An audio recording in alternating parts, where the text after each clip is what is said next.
Huwag mo ipagpalit yan sa ilano. So pinagpalit niya, binago niya yung katuruan ng Islam lahat, sinisiraan niya, and in the end, mabilis ang parusa ni Allah subhanahu wa ta'ala sa kanya, ngayon namatay siya nang hindi siya Muslim. O, di ba? Kalugian yun.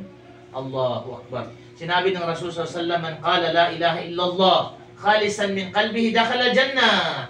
Sino man ang nagsasabi ng la ilaha illallah, walang ibang Diyos na dapat sambahin, ay marapat lamang sa kanyang paraiso. Pag namatay ka Muslim, jackpot ka na. Jackpot ka ba? Allahu Akbar. Kasi wala naman tayo dito sa mundo eh. Isang saglit lang, tapos ng buhay natin. O pag hindi ka sumasamba sa Allah subhanahu wa ta'ala, pag hindi mo sinasamba ng maayos sa Allah subhanahu wa ta'ala, goodbye. Goodbye ang sarili mo. Nakakalungkot ka. Kakalungkot ang ating sarili pag hindi natin masamba ng maayos sa Allah subhanahu wa ta'ala.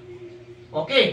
So, ibig sabihin ng at-tauhid ar-rububiyah ay ang paniniwala natin si Allah lahat naglikha ng bagay at wala tayong ambag dito. Wala tayong ambag kahit katiting.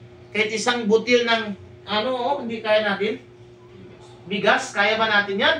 Walang makakaya. Allah subhanahu wa ta'ala, tanging nag-iisang Panginoon, tagapaglikha ng lahat ng bagay, si Allah subhanahu wa ta'ala.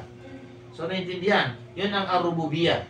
So, dapat isa-isip, isa-puso natin na anumang makuha-kuha natin dito sa mundo, magkatiwala tayo kay Allah yan. Ya Allah, wag ipagmamalaki natin. Kasi ilan ang magmamalaki? Kanina, kasi akala niya, sila ang hari. Binayaan na sana siya ni Allah subhanahu wa ta'ala ng pagiging liderato si Fir'aun at niakay siya ni Musa, Fir'aun, sambahin mo si Allah, ikaw pa rin ang hari at mapasok ka sa paraiso. Ayaw niya. Siya pa rin ang hari. Doble na ba?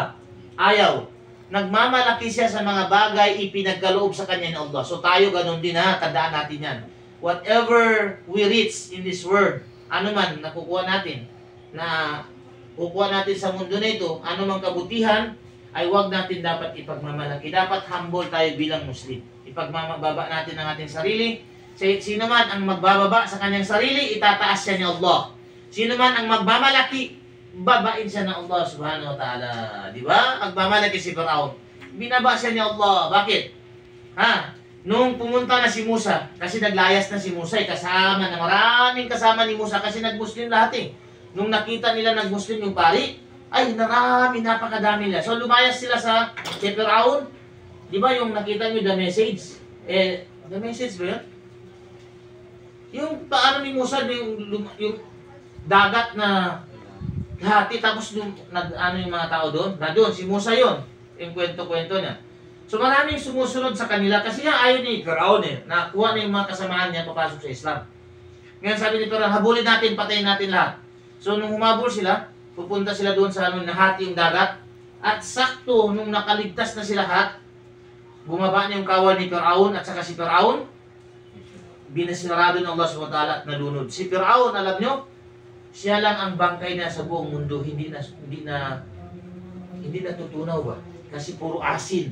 Nandyan sa internet yung Fir'aun. At saka tumigas siya, naging bato. A'udzubillahi min dzalik. So tingnan mo, karusay ng Allah. Binaba siya ng Allah. Sabi ng Allah subhanahu wa ta'ala sa aya na yun, yung kahulugan. At inilagay namin si Fir'aun maging bato.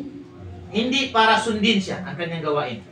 Ngunit para pagdilay-nilayan o meron aral na mapupulutan ng huling henerasyon, sino man ang nagmamalaki sa kanyang sarili, ay para sa kanya ang kaparusahan at pagbababa ng Allah subhanahu wa ta'ala ng kanyang sarili. Ibababa siya ni Allah subhanahu wa ta'ala.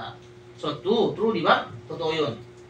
Kaya, dapat be humble, anuman insyaAllah, binayaan tayo ng Allah. Ya Allah, magpasalamat ako sa biyaya na ito.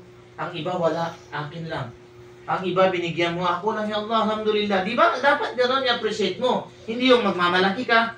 Ya Allah, ako lang nasugutan mo ng ganito. Ang iba wala. Ya Allah, ako lang may motor. Siya wala. Wag mong ibaba. Wala kang motor. Hindi, wag gano'n. Hindi dapat gano'n. Dapat ma-appreciate mo na si Allah nagbibigay sa'yo na wala sa iba. Ya Allah, ako'y magpapasalamat. Ginawa mo akong Muslim. Ang iba, hindi pa Muslim, ya Allah. Hindi, gano'n. Hindi ako Muslim ako. Kayo kafir. Wag gano'n. Hindi pwede. Huwag natin ipagmamalaki ang ating sarili. Okay, so yun ang alamat na ibaba ng Allah subhanahu wa ta'ala dahil wala silang paniwala sa lahat ng mga nilikha. Pagka-arububiyah ni Allah subhanahu wa ta'ala, nakalimutan nila.